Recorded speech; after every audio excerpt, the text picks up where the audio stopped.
Dear students, पिछले videos में हमने C++ के प्रोग्राम्स की डेमोन्स्ट्रेशन देखे कि कैसे बनते हैं और कैसे क्लास बनती है, वो सब मैंने बताया आपको। आई बटन प्रेस करके आप जो है उस वहाँ पे जा सकते हैं और देख सकते हैं। इस वीडियो में जो मैं बात करने जा रहा हूँ वो टॉपिक हमारा होगा स्कोप रेजोल्यूशन ऑपरेटर। ये स्कोप रेजोल्यूशन ऑपरेटर एक्चुअल में है क्या? स्कोप रेजोल्यूशन ऑपरेटर क्योंकि एक स्पेशल सिंबल है, दो कोलन्स को मिला के ये बनाया जाता है और इसका जो काम होता है वो दो यूसेज होते हैं इसके C++ में। मैं दोनों यूसेज आज आपके सामने डिस्कस करूंगा। तो देखो, सबसे पहले अगर मैं कुछ इस तरह का प्रोग्राम जो अभी आपको कंप्यूटर स्क्रीन पे दिख रहा है लेके चलूं तो कैसे देखो, फर्स्ट यूसेज जिसमें मैंने लिखा है एक वेरिएबल जो ग्लोबल एक्स है। नो टेंशन, ऐसे वेरिएबल आपने बहुत सारे डिक्लेयर करे होंगे जो ग्लोबल होते हैं। दूसरा एक वेरिएबल मैंने मेन के अंदर डिक्लेयर किया है जो उसका नाम भी एक्स और इसका नाम भी एक्स ही लिखा है। एक लोकल हो गया जो अंदर वाला है, इसको तुम लिख सकते हो कि this is a local variable. और बाहर वाला जो है मैं इसको लिख सकता हूं कि this is a global variable.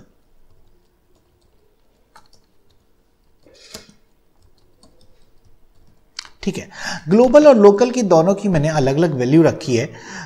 मैंने x जो ग्लोबल है उसकी 55 और लोकल है उसकी 22। तो एक्चुअली में दोनों की वैल्यू प्रिंट करने का मेरा मन है। अंदर मेन के अंदर मैंने x की वैल्यू यहां, x की वैल्यू यहां दोनों जगह प्रिंट करी। तो देखो, लोकल वेरिएबल की यहां पे आनी चाहिए 22 और यहां आनी चाहिए ग्लोबल वेरिएबल की 55। जबकि प्रोग्राम जब एग्जीक्यूट होता है तो ऐसा नहीं होगा। कारण बिल्कुल साफ है, दोनों वैल्यू 22 है तो ये आइडेंटिफाई नहीं कर पाता कि ये x और ये x कौन सा ग्लोबल कौन सा लोकल, क्योंकि दोनों का नाम सेम है। ये बहुत बड़ा एम्बिग्विटी यानी कि कंफ्यूजन बनता है। तो उसको बचाने के लिए हमारे पास स्कोप रेजोल्यूशन एक ऑपरेटर आता है जिसको हम यहां ऐसे अगर लगा दें, x के आगे लगा देते हैं, इट मींस कि this declaration will tell to the compiler कि this x is of global variable. ठीक है, तो ये दोनों में जब आइडेंटिफिकेशन हो गया तो क्या होगा, ये x लोकल होगा यानी कि 22 इसका रिजल्ट होगा, ये x ग्लोबल हो गया इसका 55 रिजल्ट होगा। आउटपुट आपके सामने मैं चला देता हूं, देखो आ गया ना। तो एक तो यूज होता है हमारा इस तरह से कहोगे कि ग्लोबल और लोकल वेरिएबल। तो ये मैंने जो आपके सामने फोटो बना रखा है बोर्ड पे, उसमें जो ग्लोबल वेरिएबल है उसकी वैल्यू हमने कितनी ली थी, यहां पे ली थी, मान लेते हैं 55। ठीक है, और इसकी ली थी मैंने 22। अब 22 को एक्सेस करने के लिए तो आप डायरेक्ट x यूज कर रहे थे, और जब 55 को एक्सेस करने के लिए क्या करोगे, ये वेरिएबल यूज करो, ये सॉरी वेरिएबल नहीं, ये स्कोप रेजोल्यूशन ऑपरेटर जिसको बोल रहे हो इसे यूज करोगे। डबल कॉलन का कॉम्बिनेशन होता है। ठीक है, तो ये था हमारा पहला यूज। अब दूसरे यूज पे आते हैं। देखो,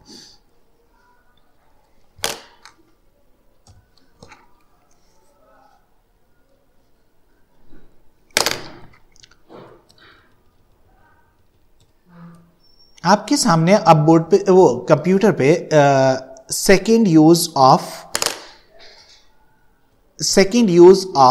स्कोप रेजोल्यूशन ऑपरेटर आ चुका है। तो देखो, आज मैं एक और चीज बताऊं, ये कोई जरूरी नहीं होता कि क्लास के अंदर जितने भी मेंबर फंक्शन बनाए जाएं उनकी सबकी बॉडीज क्लास के अंदर ही बनाई जाए। कई बार हमारा मन ये हो जाता है कि क्लास के अंदर उन बॉडीज को ना डिफाइन करके क्लास के बाहर डिफाइन कर दिया जाए। तो क्लास के बाहर कैसे डिफाइन करते हैं? अगर मैं क्लास के बाहर ले जाता हूं तो फिर वो मेंबर कहां, नॉन मेंबर हो जाएगा। लेकिन नहीं, हमें क्या करना होता है कि क्लास के अंदर तो हम उनके प्रोटोटाइप डिक्लेयर करते हैं और क्लास के बाहर जब बॉडी बनाते हैं तो वो किस तरह से बनाते हैं, उसमें एक स्कोप रेजोल्यूशन ऑपरेटर का यूज आता है। दिखाता हूं मैं आपको। तो आइए कंप्यूटर स्क्रीन पे चलते हैं। देखो, सबसे पहले एक क्लास बनाइए जिसमें स्टूडेंट इस तरह से बनाया गया है। क्लास स्टूडेंट बनाया गया जिसमें 3 वेरिएबल है, रोल नंबर, मार्क्स और नेम। देखो, फंक्शंस जो बनाए हैं ये दोनों पब्लिक फंक्शन बनाए, gate data and show data. मैंने कहा ना, क्लास के अंदर से मैं बॉडी को बाहर लाना चाहता हूं फंक्शंस की। तो देखो मेरे को कैसे करना होता है। अगर मैं गेट डेटा इस तरह से बनाता तो इस गेट डेटा का अगर आप देखो तो ये नॉन मेंबर फंक्शन हो जाता। अब आप कहते हो कि ये इसके अंदर भी डिक्लेयर्ड है इसलिए मेंबर है, तो इससे कोई मतलब नहीं है, ये अलग और ये अलग हो जाता है। इन दोनों को अगर कहा जाए कि ये वही है तो हमें कंपाइलर को ये बताना पड़ता है कि this function is of is of student class. तो उसके लिए मुझे देखो रिटर्न टाइप अभी भी वैसे ही लिखना है। रिटर्न टाइप के बाद मुझे लिखना होता है क्लास का नाम, जिस क्लास का वो मेंबर होता है। फिर लगाते हैं हम दो कोलन जिन्हें हम स्कोप रिजोल्यूशन ऑपरेटर कहते हैं, फिर फंक्शन का नाम और फिर ब्रैकेट्स, और ब्रैकेट में आर्ग्यूमेंट होते हैं तो लिखते हैं नहीं तो छोड़ देते हैं। तो कहने का मतलब अब इस स्कोप रिजोल्यूशन ऑपरेटर ने लिंक किया है किसको, गेट डेटा को स्टूडेंट के साथ। आप एक दूसरी तरह से सोच के देखो, अगर ऐसी 100 क्लास होती, स्टूडेंट, टीचर, एम्प्लॉय, वॉटएवर, और सब में एक गेट डेटा फंक्शन होता और सबके फंक्शन को मैंने बाहर बनाया होता, तो ये कैसे आइडेंटिफाई होता कि वो उस क्लास का है या उस क्लास का है। तो एक ये क्लास नेम और स्कोप रिजोल्यूशन ऑपरेटर ही होंगे वहां पे जो ये क्या बताएंगे कि this gate data is of which class. ठीक है, इस तरह से तो बस ज्यादा कुछ नहीं होता कि क्लास की बॉडी, क्लास के फंक्शन की बॉडी को अगर क्लास की बॉडी के अंदर नहीं बनाना तो क्लास के बाहर ले आते हैं और बाहर ला के उसे ये बताना कि किस क्लास का है हमें स्कोप रिजोल्यूशन की जरूरत पड़ती है। इसे कहते हैं second use of the scope resolution operator. देखो स्टूडेंट क्लास का दूसरा शो डेटा फंक्शन, बॉडी बिल्कुल ज्यों की त्यों है जैसे पहले बनाते आए हो आप, ऐसा प्रोग्राम तो मैंने पिछले वीडियो में भी दिखा रखा है। और फिर मेन के अंदर आके हमने इसको एग्जीक्यूट किया, s.get डेटा और s.show डेटा, क्योंकि दोनों मेंबर है, अगर मेंबर ना होते तो बिना ऑब्जेक्ट के एक्सेस होते। अब मैं इसे चला रहा हूं, वन नेम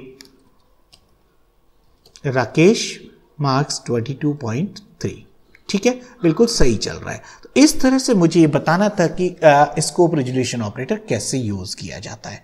ठीक है, it was all about the scope resolution operator. और अगले वीडियो में हम आपसे मिलते हैं, ऑब्जेक्ट को एक पास करके दिखाएंगे फंक्शन के अंदर कैसे पास किया जाता है। ठीक है, तब तक के लिए wish you all the best.